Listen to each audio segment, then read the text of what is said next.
पहले पूर्वांचल और उसके बाद उत्तर प्रदेश में अपनी राजनीति का लोहा मनवाने वाले ओम प्रकाश राजभर अब बिहार में भी दमखम दिखाने के लिए तैयार हैं। अपने जो पार्टी के नेता हैं उनका नॉमिनेशन कराने जा रहे हैं।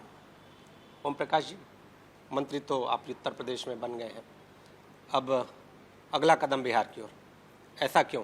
पार्टी से क्यों नहीं? देखिए, लोकसभा के चुनाव में एक सीट में बिहार मांग रहा था, तो दिल्ली नेतृत्व ने कहा कि काफ़ी लोग हैं, छोड़ दो, जाने दो, और निगम में हम कुछ नेताओं को एडजस्ट कर देंगे। मैं मान गया। फिर निगम जब बंटने लगा तो मैं दबाव बनाया, नहीं मिला। फिर बाई इलेक्शन आया, 4 सीट पर मैंने पर्चा भरवा दिया, तरारी और रामगढ़। तब वहाँ के प्रदेश अध्यक्ष दिलीप जायसवाल की फटने लगी कि चुनाव हार जाएंगे। तब दिल्ली सूचना दिए, तो विनोद तावड़े जी का फ़ोन आया, तो उन्होंने कहा कि भाई साहब क्यों वहाँ चुनाव लड़ रहे हैं, एनडीए में हैं। हम कहते एनडीए गठबंधन धर्म निभावे तब ना वहाँ बिहार में है। तो उन्होंने फिर नड्डा जी से बात किया, नड्डा जी का फ़ोन आया। तो कुल मिला जुला के लोगों ने कहा कि पर्चा वापस कर लीजिए, दोनों को हम निगम में एडजस्ट कर लेंगे और आगे हम लोग मिलके चुनाव लड़ेंगे। तो हमने पर्चा वापस कर लिया। फिर निगम बंटने लगा, फिर वही हाल हुआ। फिर चुनाव की घोषणा हुई, फिर नीचे से लेकर ऊपर तक बात हुई, एक भी सीट नहीं मिली। तो जो गरीब बेचारा अपना पेट काट करके 10 रुपया, 20 रुपया, 50 रुपया लगा करके रैली में आया साधन करके, अब उसकी मंशा कि पार्टी चुनाव लड़े, नहीं तो हमको लोग कहेंगे कि ये ब्लैक मेलर है, ये वोटों बेच देता, नहीं कहते हैं सब विरोधियाँ। तो वहाँ के लोगों की राय है कि पार्टी चुनाव लड़े। तो वहाँ पार्टी आज नॉमिनेशन शुरू कराने जा रही है। हमारे नेता जगह जगह नॉमिनेशन फार्म लेने के लिए पहुँच चुके हैं। कितनी सीटों पे दावेदारी कर रहे हैं ओम प्रकाश जी? देखिए, हम लोगों का प्रयास है कि कम से कम वहाँ, हालांकि हम लोग तो तैयारी तो 153 सीटों पर कर रहे थे, प्रयास ये हो रहा है कि ज़्यादा से ज़्यादा सीटों पर नॉमिनेशन करा लें। जिस तरह से उत्तर प्रदेश में आप मंत्री भी हैं, एनडीए गठबंधन से आपका जुड़ाव भी है, तो ऐसे में अगर आप चुनाव लड़ते हैं, जैसा कि पहले ऐसी आशंका जताई गई कि नुकसान हो जाएगा, तो इस बार नुकसान की उम्मीद नहीं हो सकती? डर उसको लगता है जो डरता हो। बाबा साहब डॉक्टर अम्बेडकर जी ने कहा है कि सत्ता एक साधन है, सामाजिक परिवर्तन की लड़ाई अनवरत चलती है, सत्ता रहे न रहे। आज बिहार की हालत में ऐसे गरीब हैं जिनको बसने के लिए ज़मीन नहीं है। आज़ादी के 79 साल हो गए, लेकिन आज तक ना रजवार, ना राजवंशी, ना राजधोप, ना प्रजापति, ना राजभर, आज तक एक एमएलए नहीं हो पाया। वोट गिनती नहीं है, ये वोट देने की मशीन बन के बैठे हैं। तो उनको जगा रहे हैं कि ये वोट का पावर ये है, बेहतर शिक्षा पा सकते हो, स्वास्थ्य बेहतर पा सकते हो, रोजगार पा सकते हो, नौकरी पा सकते हो, अमन चैन पा सकते हो, बसने के लिए आप ज़मीन पा सकते हो। इसी वोट से अपना वोट इकट्ठा करो, अपनी ताकत पैदा करो। कल यही लोग जो आज आपकी कीमत नहीं समझ रहे हैं, आपकी वक़्त नहीं समझ रहे हैं, कल आपकी वक़्त समझेंगे और आपको हिस्सेदारी भी देंगे। आपने गठबंधन को निभाया, आपने पार्टी से टिकट मांगा था, भारतीय जनता पार्टी एनडीए गठबंधन से।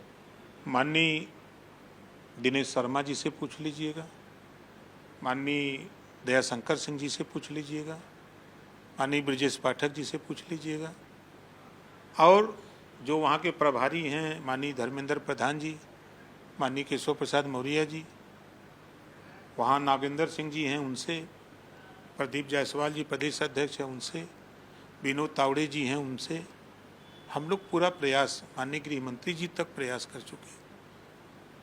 तो बिहार के लोगों को ये लगा कि हम लोग अपना ही अकेले सरकार बना लेंगे, कोई ज़रूरत नहीं है राजभर की। नहीं दिया तो अच्छा है, कम से कम एक मौका मिलेगा कि हम भी जो ताकत पैदा किए हैं अपना वोट तो कलेक्ट करें। यही आखिरी चुनाव तो है नहीं। तो वोट कलेक्टर, वोट कटुआ, जो कि आपकी भाषा में लीडर या लोडर? वोट इकट्ठा कर रहे हैं, वोट काट नहीं रहे हैं। अपनी ताकत को इकट्ठा कर रहे हैं, जो बिखरी हुई ताकत है, चाहे वो आरजेडी में हो, चाहे जदयू में हो, चाहे सीपीएम सीपीआई माले में हो, चाहे कांग्रेस में हो, चाहे किसी दल में हो, उनको हम समझा रहे हैं कि अपनी ताकत खुद बनो। खुदा उसी की मदद करता है जो खुद अपनी मदद के लिए तैयार होता है। अकेले रहेंगे या कुछ जो स्थानीय पार्टियां हैं उनसे गठबंधन भी करेंगे? अभी तो भागीदारी पार्टी एक है, उससे बात हमारी फाइनल हो गई है, और कुछ पार्टियों से बात चल रही है। फाइनल होगा तो बता देंगे। अब उत्तर प्रदेश की कानून व्यवस्था को लेकर एक पोस्टर वार शुरू हो गया है। समाजवादी पार्टी के बाहर यूपी का ग्राफ दिखाते हुए कि किस तरह से यहाँ की अपराध की स्थिति है उसको दिखाते हुए पोस्टर लग गया। दूसरा जो सवाल ये है कि अखिलेश यादव ने कल मुख्यमंत्री को बाहरी व्यक्ति कहा। देखिए, समाजवादी पार्टी के विषय में इनके यहाँ पोस्टर मैन कुछ पाले गए हैं।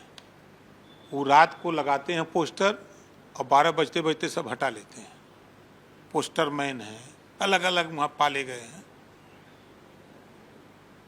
वो भूल गए, सैफई में नाच देख रहे थे और सहारनपुर में कत्लेआम हो रहा था, दंगे हो रहे थे, लोग आपस में कट मर रहे थे।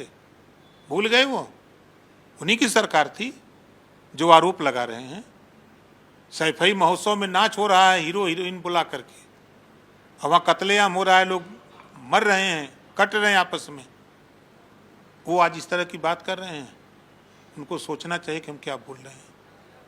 पहले अपने गिरीबान में झांक के देखिए कि मेरी सरकार थी तो लोग मुझे क्या कहते थे, आपकी सरकार को क्या कहते थे, आज सरकार योगी जी की है, इनको क्या कह रहे हैं लोग, उसको जरा देखिए। इतना तो योगी जी ने कर ही दिया कि हिम्मत नहीं है कोई दंगा करने की कोशिश करे। अगर कोशिश करता है तो उसी की भाषा में उसको जवाब भी मुख्यमंत्री जी दे देते हैं। चाहे वो बहराइच में लोगों ने मन बनाया, चाहे संभल में मन बनाया हो, चाहे रायबरेली में। 15 मिनट में पुलिस से मुकाबला करते थे, 5 मिनट में हाथ जोड़ के हाँफ रहे हैं, चूतर खजुआ रहे हैं सब। तो एक और चीज़ जानना चाहेंगे कि जिस तरह से अखिलेश यादव का कल बयान आया है, उन्होंने कहा कि मुख्यमंत्री उत्तराखंड के हैं, उनको बाहर उत्तराखंड भेज देना चाहिए। वो तो सैफई से हैं तो फिर आजमगढ़ में घर क्यों बनाए? उनको भी वहाँ से घर अपना उठा लेना चाहिए।